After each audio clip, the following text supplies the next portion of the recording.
30일 캠페인 요한복음과 함께하는 20일. 오늘은 그 마지막 20번째 요한복음 20장의 말씀입니다. 요한복음 20장을 오늘 마지막으로 필사하시고 부활절날 마지막 20장 그리고 21장까지 필사하셔도 좋겠습니다. 이로써 요한복음과 함께하는 20일은 마무리가 됩니다. 오늘 우리에게 주시는 하나님의 말씀은 요한복음 19장부터 읽도록 하겠습니다. 19장 38절부터 요한복음 20장 7절까지 함께 합독하도록 하겠습니다. 아리마대 사람 요셉은 예수의 제자이나 유대인이 두려워 그것을 숨기더니 이 일 후에 빌라도에게 예수의 시체를 가져가기를 구하며 빌라도가 허락하는지라 이에 가서 예수의 시체를 가져가니라. 일찍이 예수께 밤에 찾아왔던 니고데모도 모략과 침향 섞은 것을 100리트라쯤 가지고 온지라. 이에 예수의 시체를 가져다가 유대인의 장례 법대로 그 향품과 함께 세마포로 쌌더라. 예수께서 십자가에 못 박히신 곳에 동산이 있고 동산 안에 아직 사람을 장사한 일이 없는 새 무덤이 있는지라. 이날은 유대인의 준비일이요 또 무덤이 가까운 고로 예수를 거기 두니라.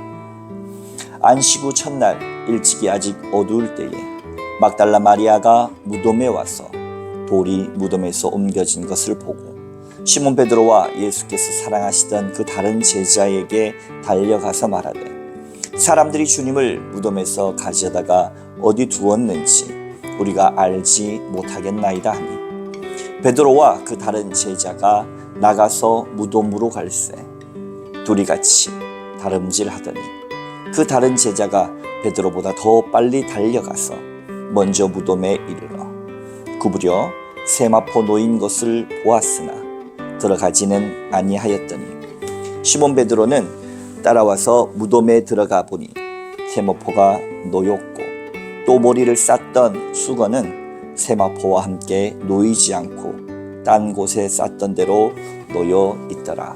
아멘. 처음 30일 캠페인 요한복음과 함께하는 20일을 진행할 때 저는 이것이 언제쯤 또 잘 마무리될 수 있을까 생각했었습니다. 더군다나 이 모든 것을 촬영하고 편집하고 제가 모든 것을 다 수행하면서도 한 번도 해보지 않은 이 영상 편집 또한 조금씩 익혀가면서 많은 저 스스로도 30일 캠페인을 통하여서 발전과 또 체질의 변화가 있던 것 같습니다. 그리고 바라기는 이 30일 캠페인이 끝난 이후에도 하나님의 말씀을 읽는 것으로 정해진 것을 통하여서 계속해서 좋은 퀄리티로 영상을 올리지 못한다 할지라도 매일의 묵상의 삶을 함께 나누면 좋겠다 이런 생각도 해보았습니다. 이것이 얼마나 실제로 이루어질지는 봐야겠지만 그러한 마음과 지향과 또 의지를 가지고 가면 저에게나 또 이 영상을 통해서 하루를 시작하시는 분들에게 하나님 주신 놀라운 은혜가 또 풍성하게 이루어질 줄로 믿습니다. 오늘은 요한복음 20장, 요한복음과 함께하는 21일의 그 마지막입니다. 어제 예수님은 십자가에 못 박혀서 고개를 숙이고 숨을 거두셨습니다. 예수님은 모진 고문 때문이었는지 좌우에 있던 강도보다 더 일찍 숨을 거두셨습니다. 그래서 다리를 꺾지 아니하고 소위 말해서 예수님이 실제로 죽었는지 창으로 옆구리를 찔러 로마 군사들은 물과 피가 흐르는 것, 그게 소위 말해서 심장까지 들어간 것이죠. 소위 말해서 확인 사살을 하고 무덤에 누일 수 있도록 합니다. 오늘 그 장면 중에서 특별히 아리마대 요셉이 등장합니다. 아리마대 요셉이 등장하여서 오늘 요한복음 38 38절, 19장 38절을 보면 아리마대 사람 요셉은 예수의 제자이나, 참 멋진 표현 아닙니까? 예수의 제자. 그 재미있는 것이 뒤따라 나오죠. 유대인이 두려워 그것을 숨기더니 이 일 후에 빌라도에게 예수의 시체를 가져가기를 구했다. 예수의 제자였지만 소위 말해서 알려지는 사내들인 공의회, 국회의원, 그보다 어쩌면 그 당시에는 유대 사회는 더 큰 권력자로서 예수를 마음에 흠모하고 사랑했던 사람, 예수의 제자. 그러나 자기의 삶과 쌓아놓은 사회적 위치, 또 모든 고난들을 한 번에 다 포기할 수 없어서 드러내놓고 믿지 못했던 아리마대 요셉. 그의 심경에는 어떤 변화가 일어났을까요? 그가 그렇게 마음속으로 흠모했던 분이 처참하게 십자가에 못 박혀 죽으셨을 때 가슴속 무언가가 폭발한 것 같습니다. 그래서 드러내놓고 빌라도에게 예수의 시체를 구했고, 그 예수의 시체를 자기가 묻히기로 한 그 돌무덤에 누입니다. 뿐만 아니죠. 오늘은 니고데모도 등장합니다. 39절. 일찍이 예수께 밤에 찾아왔던 니고데모. 요한복음 3장에 나오죠. 밤에 예수님을 찾아왔습니다. 모략과 침향 섞은 것을 100리트라쯤 가지고 온 줄 알아. 100리트라는 33kg에서 34kg 정도 되는 굉장히 많은 양의 시신을 처리하는, 그러니까 굉장한 이 시신에 대한 예우를 갖추는 것이죠. 니고데모 또한 사내들인 공의였고 유대 사회의 선생이었고, 그러나 그가 예수님을 찾아왔던 시간이 요한복음 3장에도 잘 나와 있지만 밤이었습니다. 다른 사람들의 눈에 띄고 싶지 않은 마음도 있었고, 또 은유적으로 본다면 그의 영혼의 갈급함, 영혼의 밤이기도 했습니다. 그러나 그는 예수를 만나고 나서 드러내놓고 믿지는 못했지만 요한복음에 세 차례 등장하는데 예수가 자꾸 논란거리가 되고 잡혀서 들어가게 된 마당에 절차대로 합시다, 이런 얘기를 했고, 예수님이 죽으신 다음에도 자신이 가진 33kg, 34kg나 되는 이 시신을 예우하는 향품을 가지고 예수님께 나옵니다. 정말로 사랑했던 것이고 흠모했던 것이죠. 그러나 그들이 가지고 있는 것 때문에 드러내놓고 믿지는 못했습니다. 그러나 성경은 이들을 향하여서 판단하거나 비판하기보다는 참 감사한 것이 예수의 제자, 또 디모데에 대해서도 이렇게 아름답게 묘사합니다. 그렇지요. 결국 이들이 예수께서 부활하신 이후에 참 주님의 제자가 되고 하나님 복음사역에 주역되었지 않았겠습니까? 성경은 다 기록하지 않지만 결국은 로마와 유대의 권력자들의 그 폭력 때문에 드러내놓고 믿지 못했지만 마음속 깊숙이 예수의 진심과 진정성, 진리를 발견한 사람들은 그걸 결코 잊을 수가 없는 것입니다. 가르치는 것이 다른 사람들과 달랐고 나타나는 표적이 참 하나님이었던 것을 부인할 수 없었던 것입니다.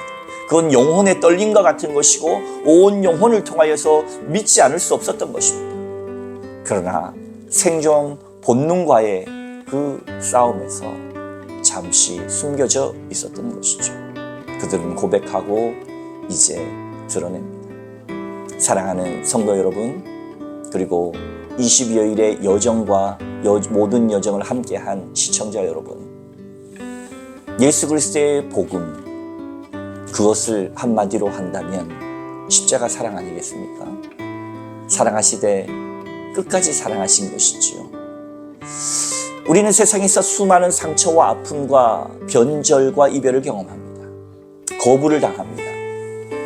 그러나 주님은 어떠한 상황 속에서도 주님께 오는 자를 거절하지 않으시고 또 자신을 배반한 이들까지도 끝까지 품어내십니다. 진심으로 대하십니다. 그 진리 앞에 우리가 겸손히 무릎 꿇고 주의 뜻을 충만히, 주의 사랑을 충만히 받아 우리의 삶의 현장 가운데서 복음을 전하는 모든 역군들 되시기를 간절한 마음으로 축복합니다. 이후 요한복음 20장을 보면 안식 후 첫날 일찍이 아직 어두울 때에 막달라 마리아가 무덤에 와서 돌이 무덤에서 옮겨진 것을 보고 제자들에게 전하는 장면이 나오죠. 주님의 사랑하는 제자 또그룹 베드로 달려와서 보니 주님의 누이신 곳은 없고 세마포도 치워져 있습니다. 무슨 일이 벌어진 것일까요? 세상의 많은 현인들과 성자들은 그들을 기념하기 위한 무덤이 아주 유명하죠. 여러분 그거 아십니까? 우리가 믿는 예수님은 무덤이 없습니다. 예수님의 무덤으로 추정되는 곳은 있을 수 있지만 실제 예수님이 뉘었던 그곳은 아무도 알지 못합니다. 이제 곧 밝아올 날을 준비하며 사랑하는 성도 여러분, 저는 이제 곧 사랑하는 집사님의 오늘 입관 예배를 집례하기 위해서 출발해야 합니다. 그분과 1시간 넘게 부임 신방을 하면서 나누었던 이야기들 중에, 녹음된 이야기들 중에 저와 함께 이런 이야기를 나눴던 부분이 있더라고요. 제가 다시 들어보면서 편집하고 정리하는데, 목사님 요즘은 인생을 2번 사는 것 같아요. 그러니까 평균 수명이 길어진 것이기도 하지만 예수 그리스도를 영접한 이후 지금 신앙생활 하신 지 10여 년 조금 넘으셨던 집사님이셨는데 주님의 말씀이 들려지기 시작하고 주님과 함께 새생활하는 이 삶이 새로운 인생 되었던 것입니다. 그러면서도 언제 돌아갈지 모르는 인생, 주님과 함께 평안하고 주님 안에서 기쁘게 살기를 함께 이야기 나눈 것이 2달 전 1월 달이었습니다. 갑자기 소천하시게 되어서 많은 자녀들 또한 황망함을 감출 수 없지만 주님께서 죽음을 통하여서 모든 사명을 감당하시고 또 영광에 따라 말씀하신 것은 이 땅에 하나님께서 부여하신 모든 임무를 완수하고 돌아가셨기 때문입니다. 우리의 삶도 언제 마지막이 우리에게 올지 모르지만 우리 이 세상에 남길 것은 무덤이 아니라 우리가 살아온 삶의 참사랑 예수님의 말씀을 삶으로 번역한 그 인생이 많은 이들의 가슴에 남아 예수님과 함께 살고 또 예수님과 함께 동행하는 우리의 남은 인생들 다 되어지시기를 주님의 이름으로 축원합니다. 함께 기도하겠습니다. 거룩하신 하나님, 주님을 드러내놓고 믿지 못했지만 그들 향해서 예수라 이의 제자다 칭해 주셔서 감사합니다.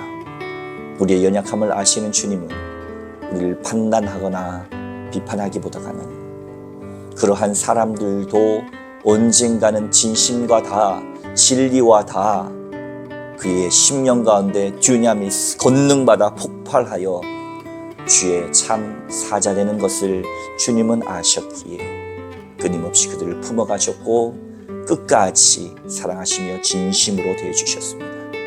그 놀라운 사랑 힘입어 빈 무덤을 바라봤던 여인들과 제자들처럼 우리도 이 땅 가운데 무덤을 남길 것이 아니라 주님의 참 사랑을 남기고 참 부활하신 주님과 함께 동행하는 능력의 인생들 다 되게 하여 주시옵소서. 감사합니다.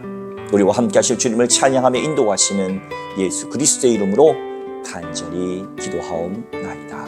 아멘. My Jesus, my Savior.